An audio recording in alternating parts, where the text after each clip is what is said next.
오늘은 출애굽기 33장 13절을 읽고 묵상해 보겠습니다. 내가 참으로 주의 목전에 은총을 입어서며 원컨대 주의 길을 내게 보이사 내게 주를 알리시고 나로 주의 목전에 은총을 입게 하시며 이 족속을 주의 백성으로 여기소서. 아멘. 그래서 이제 여기서는 이제 모세와 이제 여호와의 영광. 그래서 모세가 중보기도하는 장면이라고 나옵니다. If you are pleased with me, 만약에 당신이 나를 인하여 기뻐하신다면, 하나님께서 나를 기뻐하시면, teach me your ways, 나에게 당신의 길을 가르쳐 주소서. So, 그래서, I may know you, 내가 당신을 알게 될 것이고, and continue to find favor with you, 내가 계속해서 하나님께 은총을 입으리이다. Remember that, 기억해 주소서. This nation is your people. 이 백성이 당신의 백성인 것을 기억해 주소서. 그래서 이제 모세가 이제 중보기도를 하고 있습니다. 이스라엘 백성이 금송아지 만든 사건에 대해서 모세가 그때 하나님께 중보기도 했습니다. 그때도. 그런데 하나님이 뭐라고 했습니까? 결론은 뭐였습니까? 하나님께서 그들에게 징벌을 내리셨지요. 그래서 그 장면이 나옵니다. 그때 이제 그 금송아지 만든 죄에 대해서 모세가 중보기도를 하긴 했지만, 물론 중보기도를 들으시고 이제 모든 이스라엘 백성을 다 없애버리진 않으셨습니다. 하나님께서 분명히 이 백성 다 없애고 모세 너 나하고 다시 시작하자 했는데, 하나님께서 모세의 중보기도를 들으시고 다 없애진 아니하셨죠. 그러나 그 금송아지 만든 일에 대해서 하나님께서 징벌은 내리셨습니다.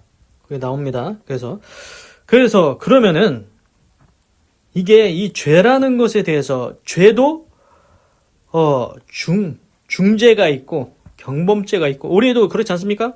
좀 작은 죄가 있고 큰 죄가 있다는 것입니다. 성경에도 보면은 죽음에 이르는 죄가 있고 아직 죽음에 이르지 않는 죄가 있다고 했습니다. 그래서 원래대로라면은 모세가 만약에 가만히 있었다면 이스라엘 백성은 다 진멸되었고 하나님께서 모세로부터 다시 이제 이스라엘 민족을 만들었겠죠. 그런데 모세가 중보기도를 해서 그나마 하나님께서 모두를 다 진멸하진 않으셨다는 것입니다. 그리고 이번에 또 이제 모세가 중보기도를 하는데 하나님께서 그래 너희들 주겠다는 가나안 땅 주겠다. 가라.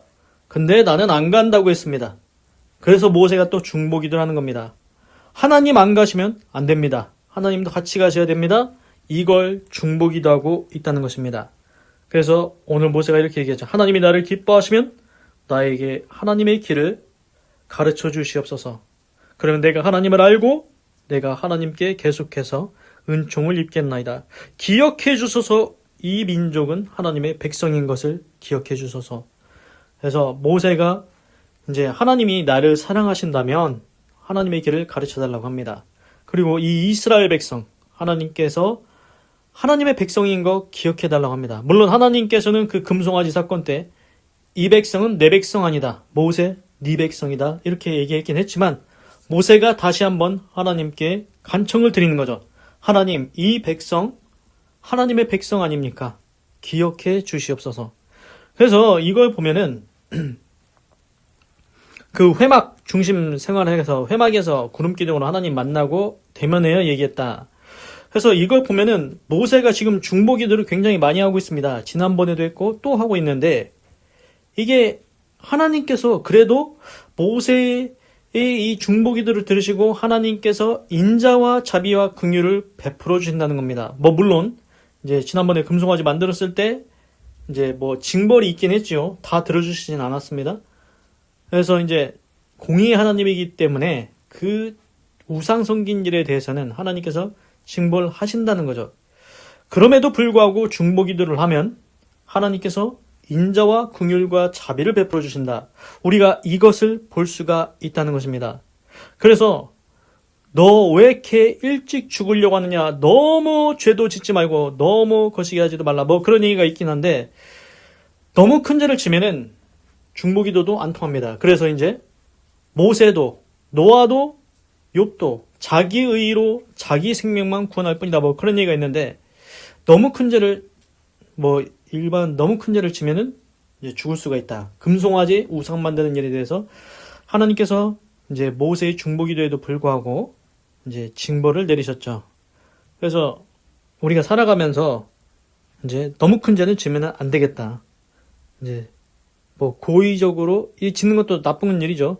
이제 실수로 뭐 그런 경우에는 이제 작은 죄 그런 경우에는 하나님께서 이제 기도하면 이제 용서해 주시지 않으실까 뭐 그런 게 있는 것 같고 그래서 오늘 말씀드리고 싶은 건 뭐냐면은 모세가 중보기도를 했다는 겁니다. 기도 안 했으면 어떻게 되겠습니까? 하나님은 같이 안 갑니다. 너희끼리 가라. 모세 네 백성이니까 네가 데리고 가라. 나는 안 간다. 그건 거기서 끝입니다. 그러나 하나님께서 우리 사람의 기도, 모세, 하나님의 사람의 기도 우리는 모세는 아니지만 그래도 우리가 기도해 봐야 되겠다는 겁니다. 그러면 하나님께서 인자와 긍휼과 자비를 베풀어 주신다. 하나님은 들으시고 가만히 계시는 분이 아니시다는 거죠. 기도하겠습니다. 하나님 오늘은 출애굽기 33장 13절을 읽고 묵상해 봤습니다. 내가 참으로 주의 목전에 은총을 입었사오면 원컨대 주의 길을 내게 보이사 내게 주를 알리시고 나로 주의 목전에 은총을 입게 하시며 이 족속을 주의 백성으로 여기소서. 그래서 하나님 모세가 또 하나님께 계속해서 중보기도를 합니다. 하나님이 나를 사랑하시면은 하나님의 길을 가르쳐 주시고 내가 하나님을 알고 계속 하나님의 은총을 입게 해주세요. 그리고 이 백성 하나님의 백성인 것을 기억해 주세요라고 중보기도를 합니다. 그래서 결론은 무엇이냐? 하나님께서 그 기도를 들으시고 하나님께서 자비와 긍휼과 인자를 베푸신다. 그래 내가 너희와 함께 가겠다. 가지 않는다고 하셨는데 이 모세가 중보기도를 함으로써 하나님께서 들어주신다. 하나님, 모든 일이 비슷한 것 같습니다. 패턴이 비슷한 것 같습니다. 아직도 하나님을 알지 못하는 자들이 있습니다. 친척이든 가족이든 친척이든 이웃이든 그들을 하나님을 알지 못하는 자들을 위해 기도하면 기도 안 한 것보다 훨씬 나은 결과가 나온다는 거죠. 하나님, 우리가 기도할 때 믿지 않는 우리의 가족과 친척과 이웃들이 모두 다 예수님 믿고 구원받는 하나님의 긍휼과 자비와 구원의 역사가 일어나게 하시옵소서. 하나님 감사합니다. 사랑합니다. 찬양합니다. 주님 홀로 영광 받으소서. 사랑이 많으신 예수님의 이름으로 기도드립니다. 아멘.